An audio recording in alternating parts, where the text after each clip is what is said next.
Selamat datang di perkuliahan metodologi penelitian untuk penelitian atau persiapan skripsi pada jurusan atau program studi S1 Manajemen. Hari ini kita akan memaparkan pertemuan atau materi untuk pertemuan 9 dan 10 ini dengan topik adalah skala pengukuran penelitian, di mana kita akan melihat tujuan dari pembelajaran kita hari ini adalah supaya mahasiswa yang mengikuti perkuliahan ini mampu menjelaskan tentang skala pengukuran yang tentunya ini akan digunakan pada saat mahasiswa menyusun atau mulai menyusun proposal. Di situ akan menjelaskan pengukuran penelitian itu menggunakan apa saja dan bagaimana penelitian itu diukur. Nah, selanjutnya adalah subbab atau sub materi dari perkuliahan kita adalah yang pertama adalah macam-macam skala pengukuran. Yang berikutnya adalah penjelasan tentang instrumen penelitian, yang berikutnya memaparkan tentang validitas, reliabilitas dari sebuah instrumen. Yang keempat adalah bagaimana menyusun sebuah kuesioner. Nah, apa yang dimaksud skala pengukuran? Nah, ini merupakan suatu definisi ya, suatu pengertian bahwa skala pengukuran itu merupakan kesepakatan atau sebuah standar yang digunakan yang akan menjadi dasar atau pedoman acuan atau patokan ya, lebih tepatnya menjadi sebuah patokan untuk menentukan panjang pendeknya interval yang ada dalam alat ukur. Kita mau menggunakan disepakati yang mana. Sehingga alat ukur tersebut bisa digunakan dalam pengukuran dan nantinya akan mampu atau dapat menghasilkan sebuah data kuantitatif gitu ya. Berikutnya adalah skala pengukuran itu dibagi 4, ada skala nominal, ada skala ordinal, ada skala interval, dan juga skala rasio. Nah, apa yang dimaksud dengan skala nominal? Yaitu ini, kita masuk ke dalam macam-macam skala pengukuran. Skala nominal adalah skala pengukuran yang menyatakan kategori atau kelompok dalam suatu objek. Artinya, kategori dalam penelitian itu akan menggunakan skala nominal ya. Contohnya ya, skala nominal itu adalah skala yang diberikan pada objek sebagai label saja atau kode dan tidak menunjukkan tingkatan. Jadi skala nominal itu tidak bisa dihitung, hanya menunjukkan status, hanya menunjukkan label atau kode saja. Jadi tidak bisa direkap secara garis besar atau dianalisis atau dihitung dimasukkan ke aplikasi, tidak. Jadi ini hanya menunjukkan atau membedakan dan sifatnya lebih ke sedikit kualitatif ya, karena hanya sekedar informasi saja ya, karena tidak dapat dioperasikan secara matematis. Jadinya nominal itu tidak dioperasikan secara matematis, tidak bisa jumlah, di rata-rata, dibagi dan sebagainya. Contohnya laki-laki dan wanita itu cuma membedakan saja. Di jumlah iya, oh laki-laki 10 yang cuma itu, tapi tidak bisa dioperasikan menjadi data yang dihitung secara matematis. Nah, ada macam-macam skala pengukuran. Yang kedua adalah skala ordinal. Nah, ordinal itu merupakan skala pengukuran yang menyatakan kategori sekaligus ranking. Nah, ini bisa diurutkan. Diurutkan misalnya prioritasnya apa atau jumlah skor terbanyak apa itu ya, itu merekap, itu bisa direkap ya. Nah, jadi kalau dengan penjelasan secara teoritis, skala ordinal yaitu skala yang memberikan arti atau prioritas atau peringkat atau ranking dengan jarak rentang yang tidak sama. Artinya kan karena ranking ya tentunya dari yang besar ke yang kecil. Nah, kalau urut biasanya dari yang kecil ke yang besar gitu. Itu adalah skala ordinal.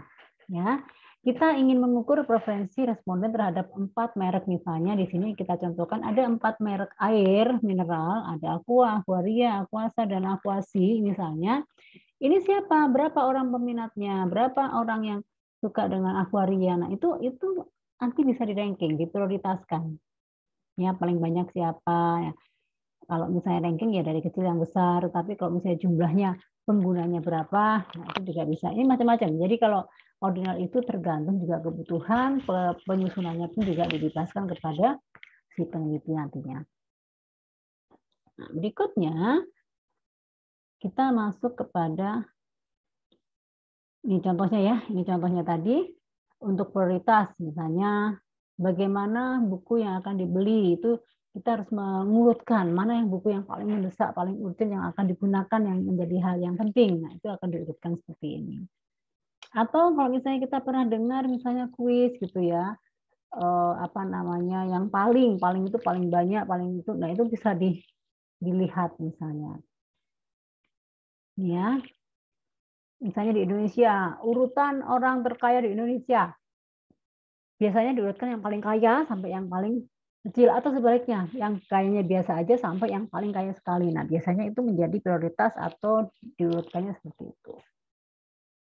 Atau kalau yang terbesar, yang paling tinggi ya ranking kelas, ya kan?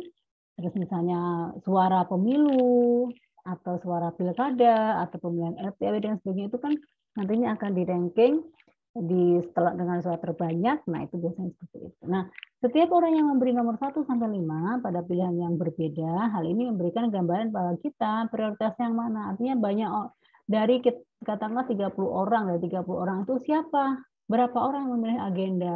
Berapa orang yang memilih buku resep masakan? Nah, itu kan nanti akan di-ranking yang prioritas fokusnya kepada yang jumlah yang paling banyak.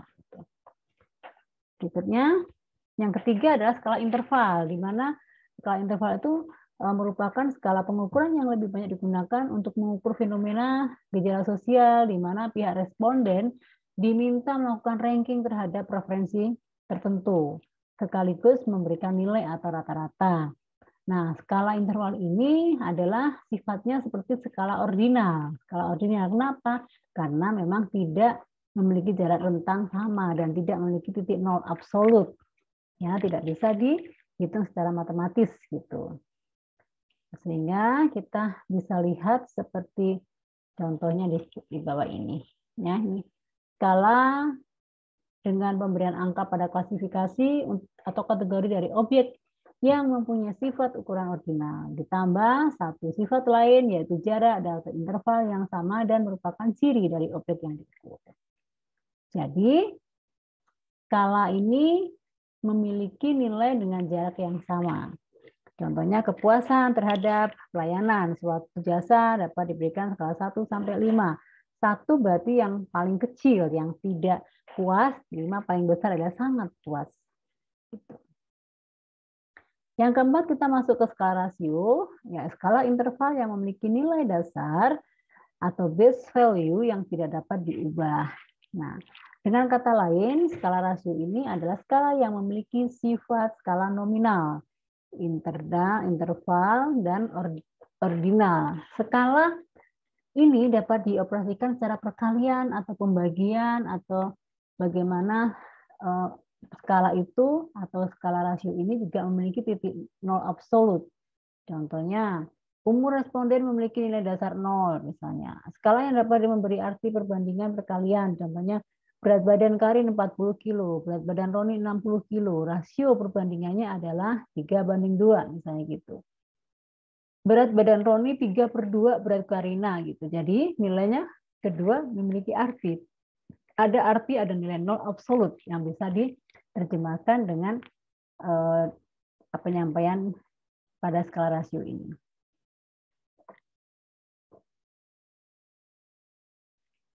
Contoh skala rasio. Di sini contoh lainnya adalah kemampuan labaan. Jadi kemampuan organisasi itu bagaimana laba itu atau probabilitasnya perusahaan dapat diukur. Misalnya ini adalah orang-orang bagian keuangan ya. Berikutnya volume penjualan diukur dengan banyak produk yang terjual. Jadi kalau kita mau mengukur penjualan itu, misalnya omsetnya atau bulan ini 50 juta, itu sesuai nggak dengan produk yang dijual. Nah itu, dan akhirnya kalau semakin banyak, artinya kan bisa dikalikan dan berapa keuntungan atau harga atau rupiah yang diperoleh. Ini topiknya lagi, proses volume produksi dapat diukur dengan banyaknya produk yang dihasilkan dari pabrik. Nah ini contoh-contoh mengukur skala rasio, tapi dengan penggunaan bahasa deskripsi atau kualitatif, dan masih banyak contoh yang lainnya. Nah ini contoh lain penilaian ya, kita perankingannya kita melihat di sini ada memberi nilai iya pada sikap, pendapat, dan karakter seseorang, maka data kualitatif dapat menjadi kuantitatif. Jadi walaupun cuma data umum yang sifatnya rasio, tapi di sini bisa ditampilkan sajian data secara kuantitatif. Jadi sehingga juga bisa diolah secara statistiknya. Nah, ini keterangannya di sini nanti bisa dilihat. Keterangan 1, 2, 3, 4 ini adalah bagaimana dalam sebuah pengukuran itu harus ada nilainya, poinnya 1, 2, 3, 4, 4, 4, 5, 3. Nah, ini artinya apa 4, 4, 5, 3? 4, 4, 5, 3 itu adalah jawaban nomor 1 itu kecenderungannya orang menjawab poin 4.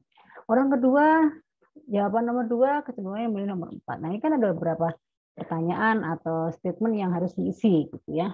Nah, di sini terlihat urutan angka itu kita mau lihat dari mana. Skornya paling kecil ke tinggi atau skor tinggi ke kecil. Nah, itu biasanya beda-beda, bisa digunakan sesuai kebutuhan.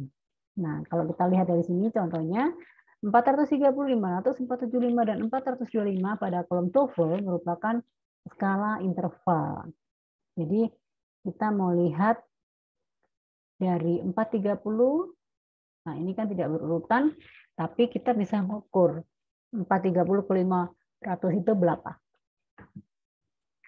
Atau kalau kita mau melihat urutan nilai, kalau pemenang paling kecil, hadiahnya paling kecil. Kalau pemenang yang paling besar, maka hadiahnya paling besar. Nah, ini bisa digunakan atau disusun secara rasio pemerolehan peringkatan atau urutan dari data-data tersebut.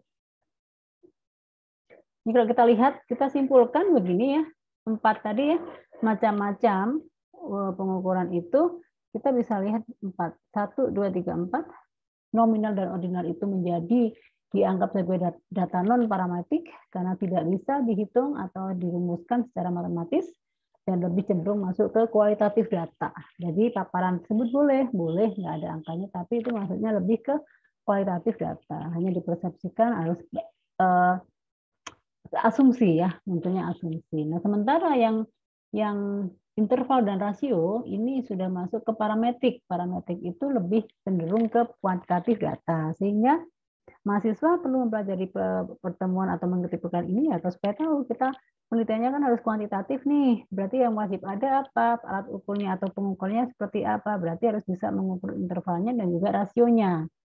Nah, gitu. Nah, ini secara kesimpulan seperti itu. Sama saja kalau kita lihat dari sini ya. Berdasarkan data, based on data, pengukuran itu dan perhitungannya itu dibedakan sini. Rasio dan interval itu berarti dia harus melalui proses pengukuran. Makanya di sini akan muncul numerik ya. Karena ini kan berupa angka-angka yang diolah dan dihitung secara matematis, maka juga nanti munculnya dalam bentuk numerikal, angka ya. Sementara ada data yang sifatnya di counting, dihitung secara ordinal dan nominal. Artinya kalau yang ada data, based on data, isian kuesioner itu lebih cenderung bahwa data itu harus diukur. Tetapi kalau untuk data itu harus dinilai saja, berarti maksudnya ke ordinal dan nominal. Karena ini sifatnya kategorikal, ya bisa disangka bisa, tetapi penjabarannya hasilnya pun beda dengan yang pengukuran melalui alat ukur tersebut. Nah, kalau kita lihat skala pengukurannya, jadi seperti ini klasifikasinya, bahwa nominal, ordinal, interval, rasio itu klasifikasinya berbintang semua, ya. Tetapi untuk jenjangnya pastinya tidak sama, berbeda-beda. Untuk ordinal itu jenjangnya di sini, kalau intervalnya itu ada di sini, rasionya di sini. Nah, itu sudah ada skala pengukurannya. Nah, itu bisa kita lihat juga di sini, hampir sama dengan yang dipaparkan di slide sebelumnya, di mana data yang diurutkan itu nominal. Data jaraknya data sama adalah ordinal, tapi begitu data memiliki nilai nol mutlak itu sudah masuk interval dan juga rasio. Gitu.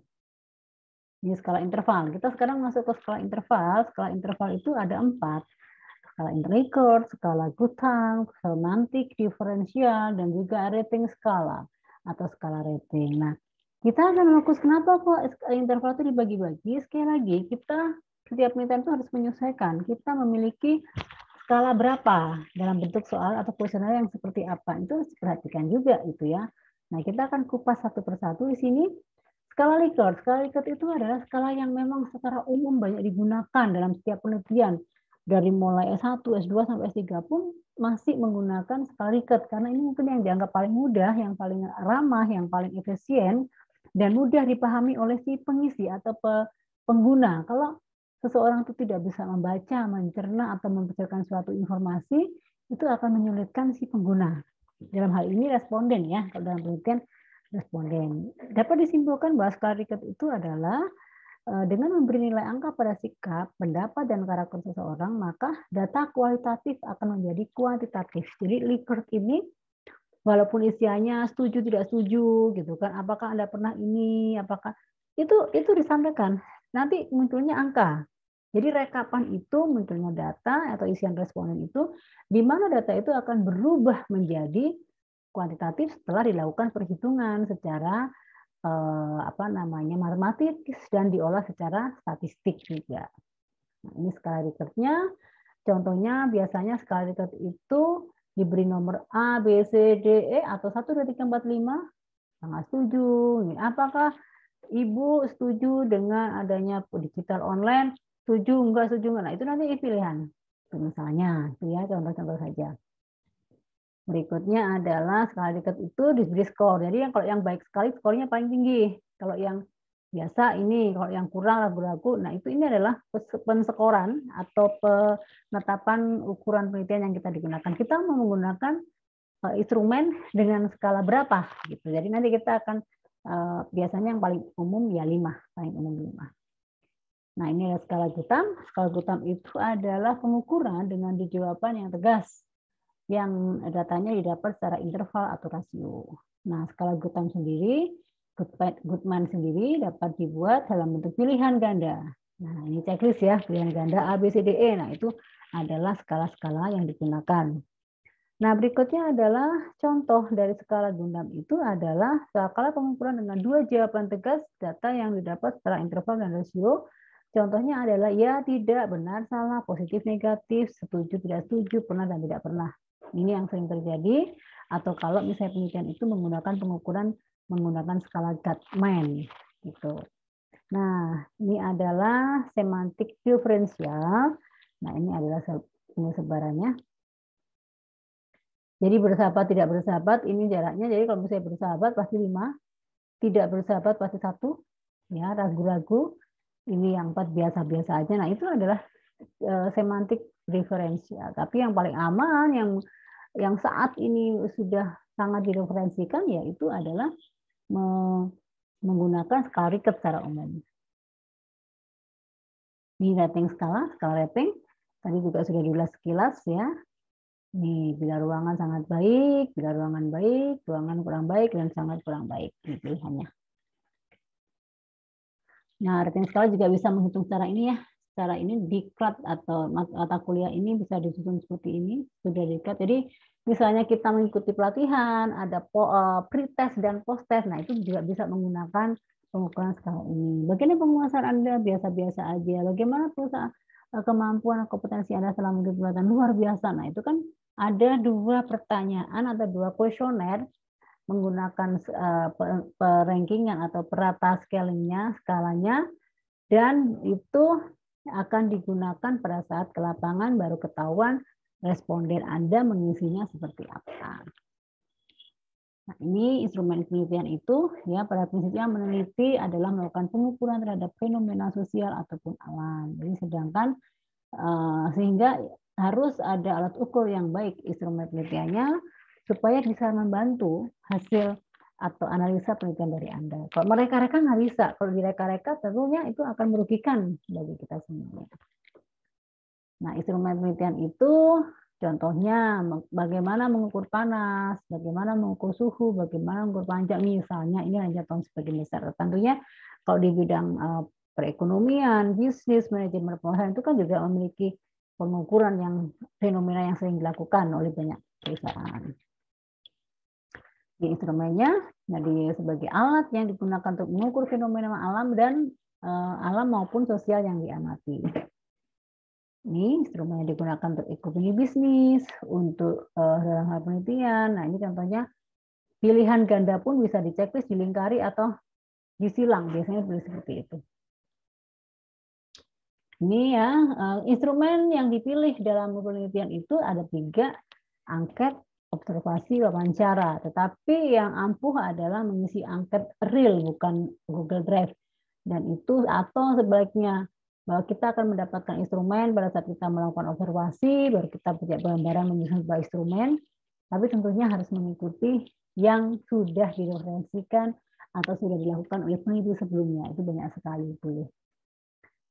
Nah, ini adalah kuesioner. Kuesioner itu adalah untuk mengukur data kualitatif menjadi kuantitatif.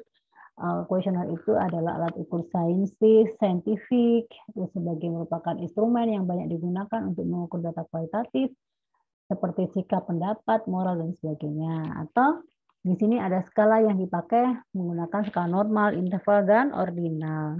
Nah, semuanya skalanya digunakan. Kuesioner dapat berupa pertanyaan atau pernyataan. Jadi tidak boleh langsung angka, itu tidak. Nah, kita masuk ke validitas dan reliabilitas. Apa yang dimaksud dengan validitas? Kita akan melihat dari instrumen sekarang bahwa uji reliabilitas itu merupakan uji instrumen dalam tes, pretest, ya kan? Split half dan parallel form. Nah, di sini juga akan membahas tentang uji validitas itu, yaitu memfokuskan kepada konten validity dan construct. Jadi konten itu lebih ke kalimat, ya, validitas ya secara paparan itu lebih ke sana. Nah, sekarang uji reliabilitas itu bisa dilakukan menggunakan software atau menggunakan statistik ya, alat ukur statistik itu menggunakan Alpha Cronbridge, Spearman Brown, Christoph, Engroff, dan Dulan. Ini biasanya satu aplikasi sudah ada semuanya. Jadi data yang kita sebar dan kita udah rekap, itu kita mau lihat apanya sih, presentasinya seperti apa sih perbandingannya, apa Cronbridge, Spearman Brown, Christoph, Rudolph, dan Rudolph. Nah, ini ajar uji validasi menggunakan aplikasi Bivariate Solution. Nah, ini adalah contoh-contoh software yang bisa dilakukan untuk menguji validasi. Tapi kalau kita biasanya membeli satu software, di dalamnya sudah ada, misalnya beli PLS, misalnya beli menggunakan software AMOS, menggunakan software SPSS, itu semuanya di dalamnya sudah paket. Ini semua akan muncul, mencari alpha Cronbridge gimana, mencari Spearman-nya gimana, ya, dan seterusnya.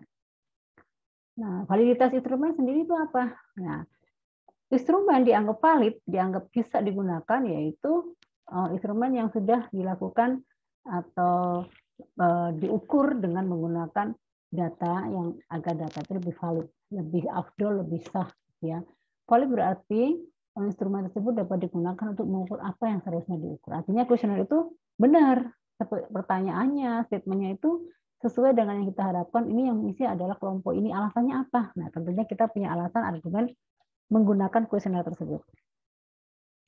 Reliabilitas konsumen itu menunjukkan konsistensi dari sebuah atau skor pengukuran. Reliabilitas berbeda dengan validitas karena reliabilitas memusatkan perhatian pada konsisten, sedangkan validitas lebih memperhatikan ketepatan, valid lebih tepat. Tapi kalau reliabilitas lebih fokus pada masalah konsistennya apa, urut nggak dari bab 1, 2, 3, 4 itu konsisten nggak, reliable nggak. Kalau misalnya berbeda ya biasanya akan dibongkar. Nah, sekarang reliabilitas sendiri juga merupakan kemampuan sebuah ukuran ya atau instrumen itu menjadi stabil. Reliabilitas itu diuji dengan tadi tes, retest reliable, equivalent, parallel, reliable, internal, consistent, reliability. Itu diujinya seperti itu, ada aplikasinya ya. Jadi tidak perlu khawatir karena di situ ada aplikasinya, ada cara menghitungnya, cara inputnya juga ada biasanya. Apa yang dimaksud dengan tes, retest, reliability adalah bagaimana hasil tes itu atau bagaimana cara mencoba sebuah instrumen itu secara acak kepada responden, ya, supaya kita mendapatkan hasil yang memang benar dan fokus. Nah, itu. Sementara equivalent, parallel form, reliability adalah pertanyaan dalam bentuk kalimat yang berbeda tapi maksudnya sama. Dan internal consistency, reliability adalah diuji dengan menganalisa apa yang ada pada instrumen tersebut. Penyusunan kuesioner, kita masuk ke bagian akhir. Penyusunan kuesioner. Kuesioner itu apa sih? Tadi udah dijabarkan. Kuesioner itu adalah alat untuk mengukur ya. Jadi teknik yang di pengumpulan kuesioner itu adalah teknik pengumpulan data yang dilakukan dengan cara mengajukan seperangkat pertanyaan atau pernyataan ya secara tertulis dan diberikan kepada responden untuk mengisi, dan baru di situ kita akan olah menggunakan alat statistik atau alat-alat teknik yang bisa relevan dengan data kita. Manfaat dari kuesioner sendiri adalah satu, membantu petugas lapangan melakukan interview dalam pengumpulan data. Jadi kuesioner itu membantu sekali. Kadang banyak orang tidak bisa berkomunikasi dengan menggunakan verbalnya, ya maka dibuatlah sebuah kuesioner gitu. Kadang tidak semua yang disampaikan secara verbal itu dipahami oleh orang lain atau khususnya dalam ini responden, karena responden itu banyak banget, berbeda latar belakang, sehingga itu membutuhkan cara yang efektif yang apa sih yang dimengerti dan mereka tidak ketakutan, dan responden itu mau menjawab dengan benar itu adalah dengan sebuah sehelai kertas ya, sehelai kertas yang di dalamnya bukan sehelai ya, bisa beberapa lembar juga tergantung dari jumlah kuesioner yang kita bangun itu mau bermain berapa statement atau pertanyaan. Prinsipnya apa sih dalam menyusun kurikulum ini? Ada 3, prinsip menulis, prinsip pengukuran, dan prinsip penampilan fisik. Ini adalah beberapa isi dan tujuannya harus seperti apa, bahasa yang digunakan harus mudah dipahami, tidak berputar-putar atau bertele-tele. Terus pertanyaannya tidak boleh mendua, pertanyaan tidak menggiring responden, tidak menanyakan hal-hal yang sudah lupa. Nah, ini adalah contoh-contoh atau cara-cara bagaimana penulisan sebuah penelitian itu harus mencakup ini. Ini menjadi perhatian penting ya kalau membuat kuesioner, dan pengukurannya biasanya kuesioner ini diuji dulu 2 kali ya. Maksudnya ada, kalau kita ingin melihat atau mengukur sesuatu hasil penelitian itu, kita akan melakukan uji coba ya, diuji coba dulu oleh beberapa sampling, misalnya kalau sampel aslinya 50, oke lah kita ambil 10-nya. Nah, mereka menjawab apakah dari 10 itu akan mendapatkan jawaban yang sama semua atau berbeda-beda. Nah, inilah yang perannya prinsip atau yang dilakukan oleh uji validitas itu, seperti uji reliabilitas itu adalah seperti itu. Yang terakhir adalah kuesioner perlu dirancang dan desain lebih menarik. Jadi responden itu supaya biasanya shock ya, ada sedikit shock terapi yang diberikan kita kepada si pelanggan atau konsumen, maka kita harus buat bahasa yang sederhana, yang menarik, dan itu desainnya pun juga membuat orang tidak bosan dan akhirnya terbiasa dalam mengisi sebuah kuesioner. Nah, hal yang penting dalam menyusun kuesioner itu adalah satu, menggunakan bahasa yang simpel, mudah dimengerti, sopan, tingkatnya jelas, dan setiap orang pun yang membaca tidak kebingungan. Terus menyusun format yang menarik ya, kita perlu membuatkan warnanya atau editingnya atau desainnya seperti apa, itu bisa. Terus jangan tendensi dan menyinggung responden, hati-hati karena kita membutuhkan isian data atau membutuhkan responden, maka kita harus jangan sampai menyinggung perasaan responden, karena kita harus bersyukur dibantu oleh mereka. Dan yang terakhir adalah buat pengantar bahwa Anda membutuhkan jawaban responden. Nah, oke, waktunya tanya jawab atau kita langsung masuk kepada tugas mandiri. Nah, ini simpel saja. Kepada seluruh mahasiswa diminta atau dimohon untuk mencari contoh kuesioner yang ada di artikel jurnal. Artinya kita masih nyambung atau masih berhubungan dengan pertemuan sebelumnya, maka jurnal yang sudah pernah Anda pilih itu Anda buat, cari contoh kuesioner yang ada di dalamnya. Kalau tidak ada, artinya harus buat sendiri ya. Terus harus menyampaikan untuk apa kuesioner ini, atau contohnya, kalau judulnya ini, kuesionernya cocoknya seperti ini. Nah, itu supaya kita sama-sama belajar mengecek bentuk atau contoh kuesioner yang ada pada artikel jurnal tersebut ya, menjadi acuan untuk penelitian kita selanjutnya. Baik, demikianlah pertemuan kita pada hari ini. Semoga materi hari ini memberikan manfaat dan terus semangat untuk selalu berusaha dan mencoba, apalagi dalam hal penyusunan tugas akhir atau skripsi. Kita bertemu di pertemuan berikutnya dengan materi dan topik yang baru lagi. Terima kasih semuanya. See you.